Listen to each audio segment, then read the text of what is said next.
said a porter. Anyhow, Ivanhoe is party travelled first class." "Well, we got him and his stuff off pretty sharp, whoever he was," said the high official, rubbing his arm with something approaching satisfaction. And as he walked slowly back, blinking in the unaccustomed daylight, towards that dignified retirement in which the higher officials at Charing Cross shelter from the importunity of the vulgar, he smiled still at his unaccustomed energy. It was a very gratifying revelation of his own possibilities, in spite of the stiffness of his arm. He wished some of those confounded armchair critics of railway management could have seen it.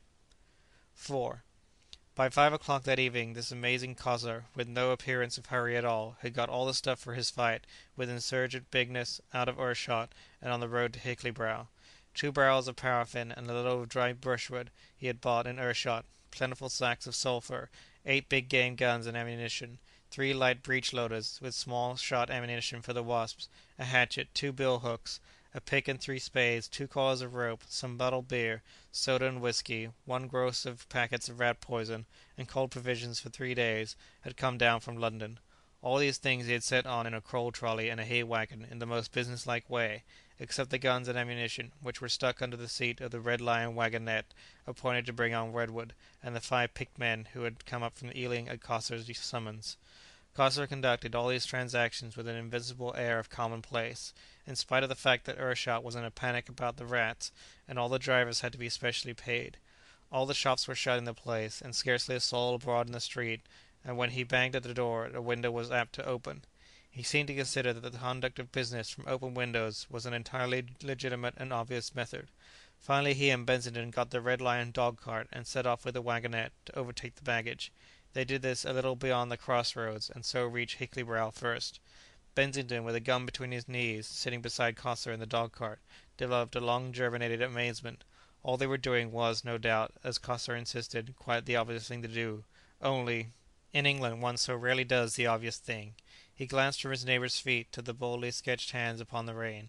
Coster had apparently never driven before, and he was keeping the line of least resistance down the middle of the road, by some no doubt quite obvious but certainly unusual light of his own. "Why don't we all do the obvious?" thought Bensington. "How the world would travel if one did. I wonder, for instance, why I don't do such a lot of things I know would be all right to do, things I want to do. Is everybody like that, or is it peculiar to me?" He plunged into obscure speculation about the will. He thought of the complex organized futilities of the daily life, and in contrast with them the plain and manifest things to do, the sweet and splendid things to do, that some incredible influences will never permit us to do. Cousin Jane, he perceived, was important in the question, in some subtle and difficult way. Why should we after all eat, drink, and sleep, remain unmarried, go here, abstain from going there, all out of deference to Cousin Jane? She became symbolical without ceasing to be incomprehensible. A stile and a path across the fields caught his eye, and reminded him of that other bright day, so recent in time, so remote in its emotions, when he had walked from Ershot to the experimental farm to see the giant chicks. "Fate plays with us." "Tchick, tchick," said Coster. "Get up." It was a hot midday afternoon, not a breath of wind, and the dust was thick in the roads. Few people were about, but the deer beyond the park palings browsed in profound tranquillity. They saw a couple of big wasps tripping a gooseberry bush just outside Hickley Brow, and another was crawling up and down the front of the little grocer's shop in the village street trying to find an entry. The grocer was dimly visible within, with an ancient fowling piece in hand, watching its endeavours. The driver of the wagonette pulled up outside the Jolly Drovers, and informed Redwood that his part of the bargain was done. In this contention he was presently joined by the drivers of the wagon and the trolley. Not only did they maintain this, but they refused to let the horses be taken further.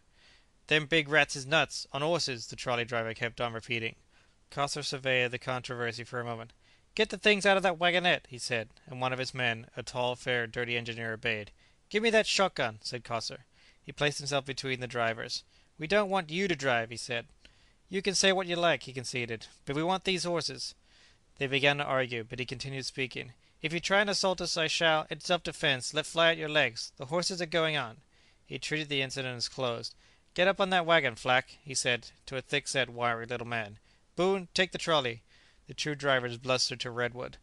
"You've done your duty to your employers," said Redwood. "You stop in this village until we come back. No one will blame you, seeing we've got guns. We've no wish to do anything unjust or violent, but this occasion is pressing. I'll pay if anything happens to the horses. Never fear."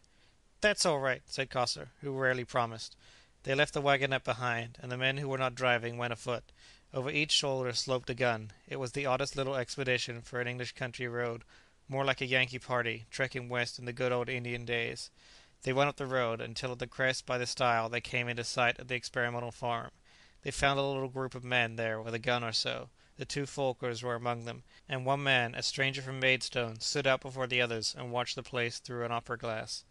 These men turned about and stared at Redwood's party. "Anything fresh?" said Coster. "The Waspers keep it comin' and goin'," said old Folker. "Can't see as they bring anything." "The canary creeper's going in among the pine trees now," said the man with the lorgnette. "It wasn't there this morning. You can see it grow while you watch it." He took out a handkerchief and wiped his object glasses with careful deliberation. "I reckon you're going down there," ventured Skelmersdale. "Will you come?" said Coster. Skelmersdale seemed to hesitate. "It's an all-night job." Skelmersdale decided that he wouldn't. "Rats about?" asked Coster. "One was up in the pines this morning, rabbiting, we reckon." Coster slouched on to overtake his party. Benington, regarding the experimental farm under his hand, was able to gauge now the vigour of the food. His first impression was that the house was smaller than he had thought, very much smaller. His second was to perceive that all the vegetation between the house and the pine wood had become extremely large. The roof over the well peeped amid tussocks of grass a good 8 feet high, and the canary creeper wrapped about the chimney stack and gesticulated with stiff tendrils towards the heavens. Its flowers were vivid yellow splashes, distinctly visible as separate specks this mile away. A great green cable had writhed across the big wire enclosures of the giant hen's run, and flung twining leaf stems about two outstanding pines. Fully half as tall as these was the grove of nettles running round behind the cart shed. The whole prospect, as they drew nearer, became more and more suggestive of a raid of pygmies upon a doll's house that had been left in a neglected corner of some great garden. There was a busy coming and going from the wasp nest they saw, a swarm of black shapes interlaced in the air above the rusty hill front beyond the pine cluster, and ever and again one of those would dart up into the sky with incredible swiftness, and soar off upon some distant quest. Their humming became audible at more than half a mile's distance from the experimental farm. Once a yellow-striped monster dropped towards them and hung for a space, watching them with its great compound eyes, but at an ineffectual shot from Cossar it darted off again. Down in a corner of the field, away to the right, several were crawling about over some ragged bones that were probably the remains of the lamb the rats had brought from Huxter's farm. The horses became very restless as they drew near these creatures. None of the party was an expert driver, and they had to put a man to lead each horse and encourage it with the voice. They could see nothing of the rats as they came up to the house, and everything seemed perfectly still except for the rising and falling whizz, whizz of the wasp nest. They led the horses into the yard, and one of Carsar's men, seeing the door open, the whole of the middle portion of the door had been gnawed out, walked into the house. Nobody missed him for the time, the rest being occupied with the barrels of paraffin, and the first intimation they had of his separation from them was the report of his gun and the whizz of his bullet.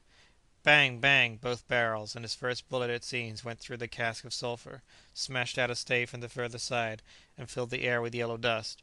Redwood had kept his gun in hand, and let fly at something grey that leapt past him. He had a vision of the broad hindquarters, the long scaly tail and long soles of the hind feet of a rat, and fired his second barrel. He saw Benington drop as the beast vanished round the corner. Then for a time everybody was busy with the gun. For 3 minutes lives were cheap at the experimental farm, and the banging of guns filled the air.